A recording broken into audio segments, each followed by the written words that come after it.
On va parler d'un morceau d'histoire aujourd'hui sur Radio Val d'Isère. Nous sommes ici à la maison de famille Les Cinq Frères pour parler du livre La Neige empoisonnée paru en 1975 et de sa réédition toute récente. Nous sommes avec l'auteur de ce livre, Daniel Arnaud. Bonjour. Bonjour. Alors, c'est un livre que vous avez déjà écrit ici à Val d'Isère. On va commencer par ça. Absolument. C'est un livre que j'ai écrit, pour être tout à fait précise, sur la terrasse du Sainte-Helena, qui n'était pas l'hôtel qu'on connaît aujourd'hui. Il y avait une grande terrasse, mais il était ancien. Et donc c'est là que pendant tout le mois d'août 1975, j'ai tapé à la machine, parce qu'à l'époque il n'y avait pas les ordinateurs, j'ai tapé à la machine ce manuscrit qui a été publié en décembre 1975. Voilà. Travail supervisé par Gérard Matisse qui vous donnait un quota tous les jours de pages à écrire, je crois. Absolument, mon mari m'avait confié à Gérard Matisse et donc il s'occupait beaucoup de moi et il me surveillait. Et les matins où je ne tapais pas tout le temps, parce que je regardais aussi mes dossiers avant de taper le livre, il me disait « mais je t'ai pas entendu taper à la machine ce matin, est-ce que tu travailles vraiment ?» Donc j'étais très surveillée, oui. C'est vrai que l'informatique aujourd'hui, ça fait moins de bruit. Donc ça fait beaucoup moins de bruit. Là-bas, avant c'était vraiment le cliquetis de la machine et ça faisait beaucoup de bruit. Et c'était beaucoup plus fatigant de taper sur ces machines-là qu'aujourd'hui où on touche à peine les touches. Voilà. Ce livre, La Neige empoisonnée, revient sur le fameux plan Neige qui a développé nos stations de montagne, peut-être un petit peu moins de Val d'Isère, on en reparlera après. Vous parlez de la collusion qu'il y a eu, des intérêts financiers avec les mairies de l'époque. Qu'est-ce qui vous a donné envie d'écrire ce livre tout d'abord ? Écoutez, je crois que l'envie d'écrire ce livre a été déclenchée en fait par un choc, le choc de l'avalanche de l'UCPA à Val d'Isère, qui était vraiment à cette époque-là une catastrophe naturelle importante. Et on s'est dit, mais comment est-ce qu'on peut construire dans des zones d'avalanche et ensevelir comme ça des gens qui n'avaient rien demandé, évidemment. Et donc, à partir de là, on s'est dit, pourquoi ne pas raconter l'histoire de la création de ces stations de montagne ? C'était donc après la construction de toutes les stations nouvelles.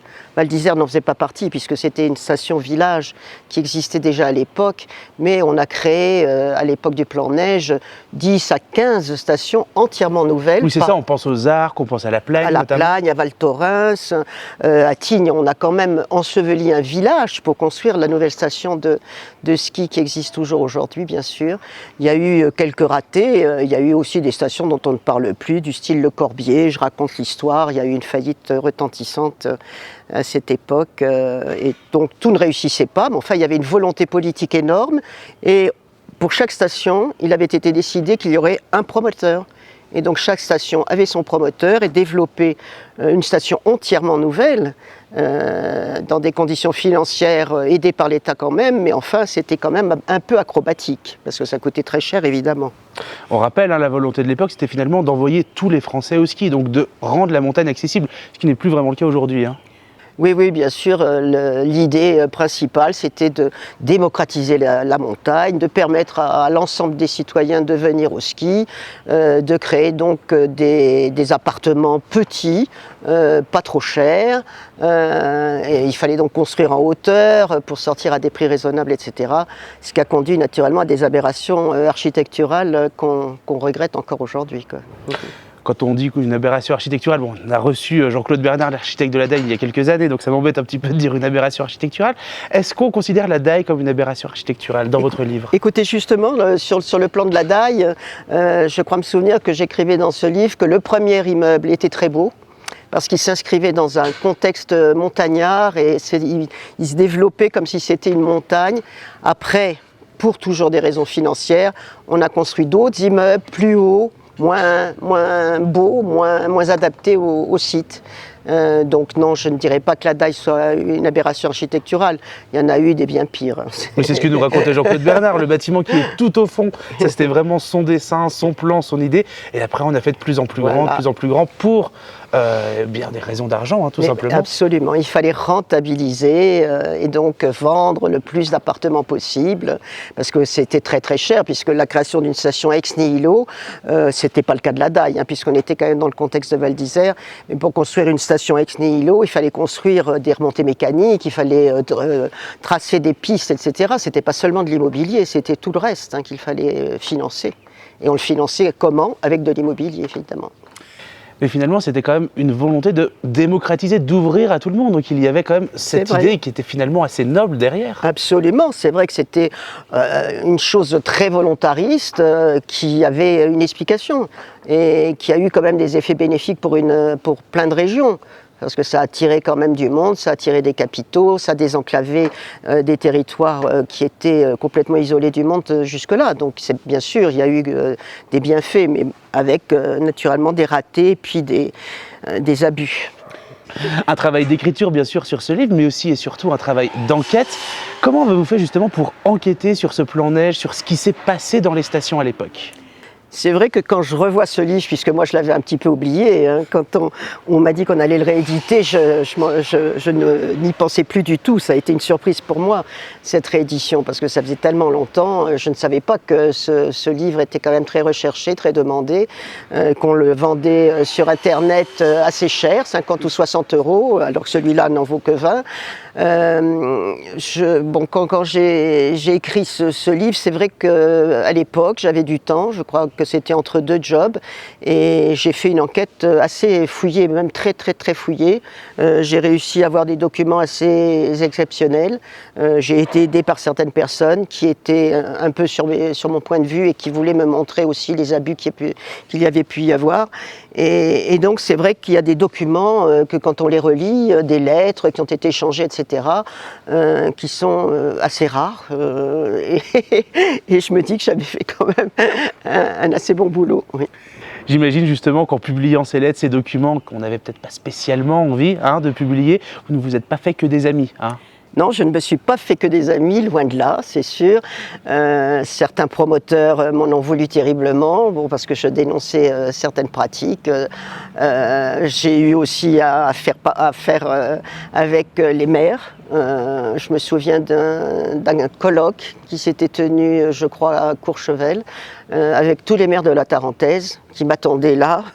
J'étais toute seule devant tout un périple, une apogée de maires de montagne et qui me disaient que mon livre, etc. et tout. Bon, enfin, je me suis défendue et bon, il faut dire que je n'ai eu aucun procès sur ce bouquin, qui quand même dénonce pas mal de choses et qui aurait pu donner lieu, si j'avais raconté n'importe quoi, à des procès, et je n'en ai eu aucun. Mais ce qui prouve finalement la bonne foi de votre écrit, quoi. Absolument, enfin je crois, puisque j'avais quand même les preuves de tout ce que j'avançais, c'était pas des choses gratuites. Quand je critique, j'ai les preuves à l'appui et les documents. Les inimitiés que vous vous êtes faites, ça s'est adouci avec le temps ? Écoutez, il y avait 2 promoteurs avec lesquels je ne me suis jamais réconciliée, je dois le reconnaître, que c'était pas du tout... mais j'avais aussi des personnes qui m'ont soutenu. Bon, pour ne citer que lui, naturellement, le maire de Bonneval-sur-Arc, Gilbert André, que je considérais quand même comme étant un peu un modèle environnemental et de développement à l'époque. Avec lui, j'ai toujours eu d'excellents rapports, et puis il y a des gens qui m'ont défendu quand même énormément aussi. Donc j'avais quelques ennemis, mais j'avais aussi beaucoup de soutien. Bonneval-sur-Arc, vous en parlez, j'ai l'impression que nos voisins de Maurienne sont passés complètement à côté du plan neige. Ah ben eux complètement à côté, c'était pas du tout, ils existaient déjà et donc ils n'étaient pas du tout prévus parce que le plan neige avait sélectionné un certain nombre de sites qu'il fallait développer en montagne, mais c'était des sites où il n'y avait rien. Quand on parle de Tignes, de Flaine, des Ménuires, etc., on est parti d'ex nihilo, il n'y avait rien, c'était vraiment des terrains vagues. Or, Bonneval avait déjà construit une petite station à taille humaine, à visage humain, naturellement avec des difficultés financières parce que c'était pas facile du tout à développer, mais bon, c'était quand même un essai. Il fallait dire aussi qu'à l'époque, il y a le EDF, il y avait les redevances EDF qui les ont beaucoup aidés à se développer. Mais après, bon, c'est vrai que ça n'a pas été facile pour eux et que c'est une station qui n'a jamais gagné beaucoup d'argent, voilà. Alors que d'autres ont fait quand même des résultats bénéficiaires importants. Et justement, entre les deux, Val d'Isère qui s'est développé, qui a continué à se développer, mais sans cette image du plan neige, puisqu'on existait déjà avant. Voilà, Val d'Isère existait déjà, c'était un village ancien, il y avait tout un passé, puisque avec la route de l'Iseran, etc., donc déjà il y avait une certaine notoriété autour de cette station, et elle s'est développée complètement différemment, parce qu'il n'y a pas eu un seul promoteur qui soit venu, il y en a eu plusieurs, Et puis, je peux dire qu'aujourd'hui, la façon dont Val d'Isère s'est développée avec des promoteurs qui ont fait quand même des ensembles immobiliers extrêmement séduisants, avec des règles de construction qui l'ont été aussi, puisque maintenant on impose le bois, la lauze, ce qui n'était pas le cas dans les autres stations. On faisait du ciment et c'était tout. Donc aujourd'hui, je trouve que Val d'Isère est quand même un grand exemple d'un très bon développement de stations de sport d'hiver, avec une contrepartie, malheureusement, bien sûr, c'est le renchérissement des prix. L'immobilier à Val d'Isère est très cher. Ouais. Et ça me fait penser à nouveau à cette interview qu'on avait fait avec Jean-Claude Bernard il y a quelques années, quand je lui avais posé la même question, il a dit « Oui, la pierre, le bois, c'est très joli, mais à Val d'Isère, vous avez construit 500, 1000 fois la même chose. Tous les bâtiments se ressemblent, tous les bâtiments sont identiques, il n'y a plus aucun caractère, il n'y a plus aucune âme. » Est-ce que vous êtes d'accord avec ça? Non, je ne suis pas d'accord parce que je trouve que justement ça crée une unité, d'avoir cet ensemble de bois, de lauze et tout. Ça fait un village. C'est vrai que même l'été, puisqu'on est en été en ce moment et j'y viens maintenant en été assez souvent, je trouve que ça fait un village à taille humaine, à visage humain. Alors que bon, les architectes qui font des très belles réalisations, ils sont quand même rares. Alors bon, naturellement, ça n'a peut-être pas l'aspect moderne de Flaine ou d'Avoriaz, mais en tout cas, je trouve que pour moi, en tout cas pour mon goût, que Val d'Isère est quand même beaucoup plus réussi. Le livre que vous avez à côté de vous, c'est donc la réédition qui est sortie cette année en 2023 ? Ça vient de sortir, effectivement, en 2023.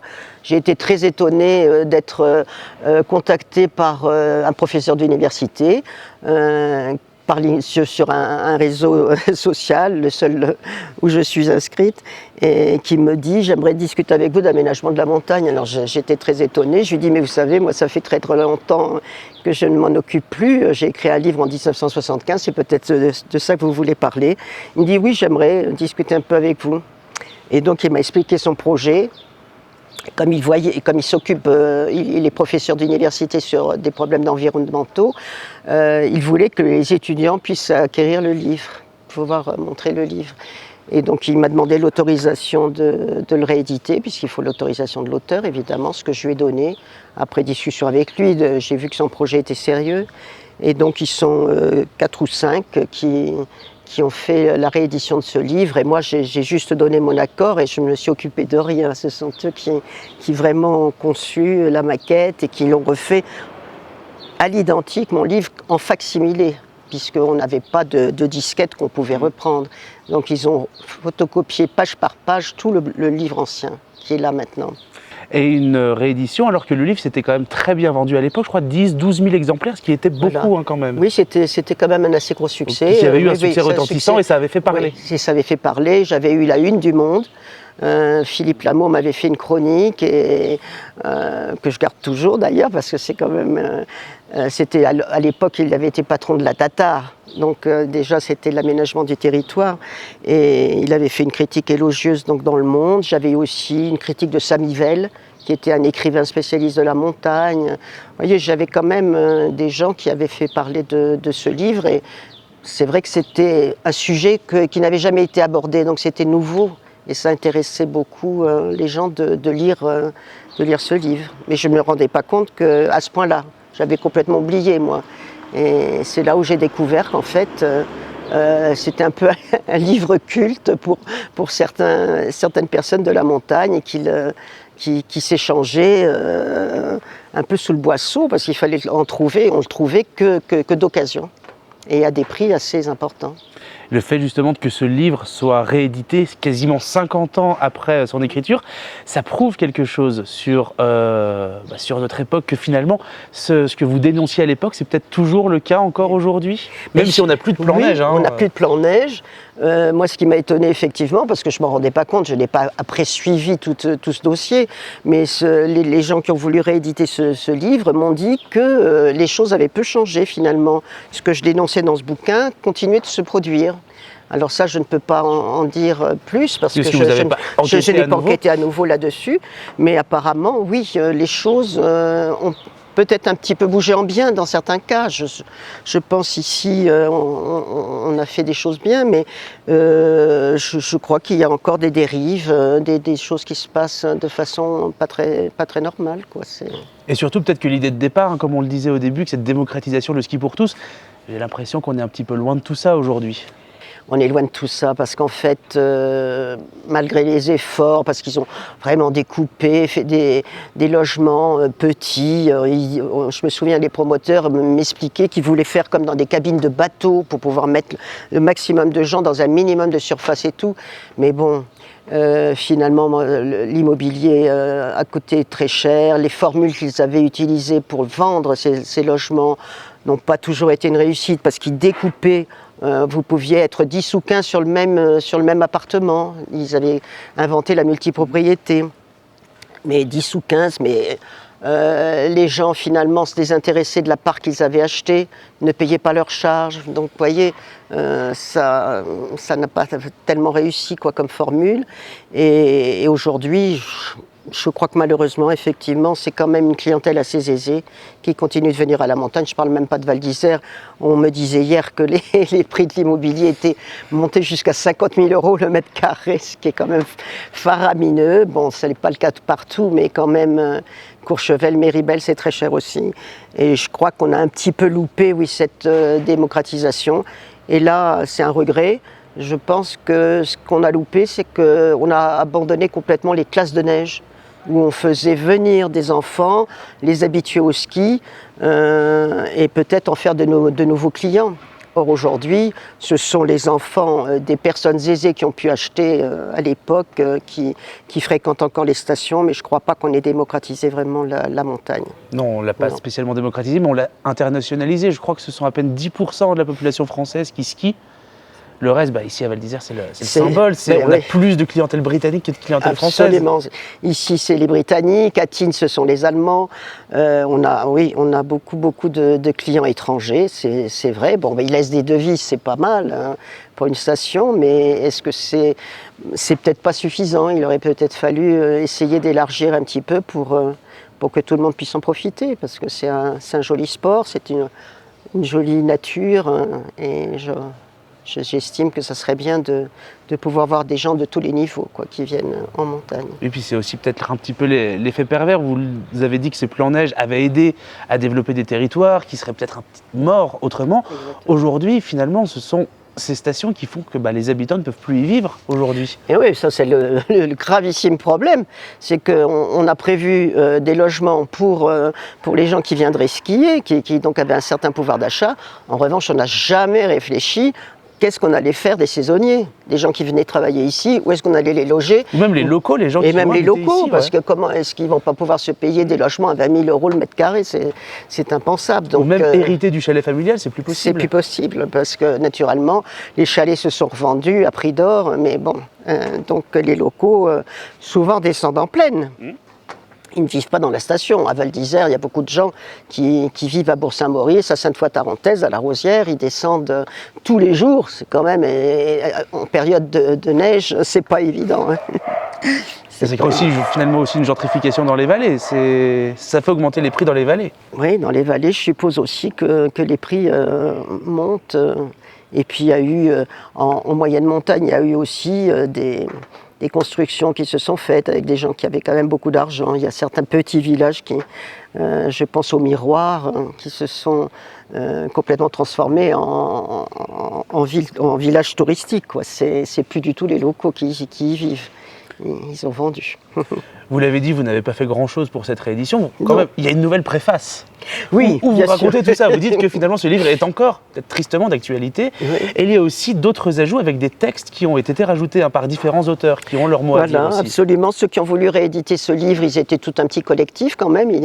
Ils ont fait des contributions, donc à la fin, expliquant pourquoi et comment ils voyaient l'aménagement de la montagne au jour d'aujourd'hui. Donc c'est un apport important à cette réédition, puisque bien sûr à l'époque je n'avais pas tout ça. Et il y a même un texte de Franck Picard, le champion olympique, qui m'a beaucoup touchée, parce qu'il ne connaissait pas mon livre, et ce sont ceux qui l'ont réédité qui lui ont montré, et il est tombé des nues. Et c'est une contribution qui me va droit au cœur, quoi, parce qu'il a été très touché par ça. Où est-ce qu'on peut trouver cette réédition ? Alors le problème c'est ça, c'est qu'en fait ça ne se vend pas du tout en librairie et que il faut l'acheter à la maison d'édition où il faut joindre donc Valérie Pommier, Eric Adamkiewicz qui sont les contributeurs principaux de cette réédition. Ou la maison d'édition inverse, il y a quand même les coordonnées. Il faut aller directement à ceux qui ont réédité ce livre. Ça n'est pas en vente en librairie. Je ne sais même pas si c'est en vente sur Internet, je ne suis pas allée voir, peut-être même pas. En tout cas, il faut oui, contacter la maison d'édition. Pour le feuilleter, pour les Avalins, je pense qu'on pourra le lire aux 5 frères.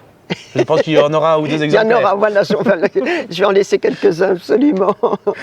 Eh bien, merci beaucoup Daniel Arnaud de nous avoir accordé ce long entretien pour Radio Val d'Isère. Je vous souhaite une très bonne fin de séjour dans nos montagnes. À très bientôt. À très bientôt aussi, et merci.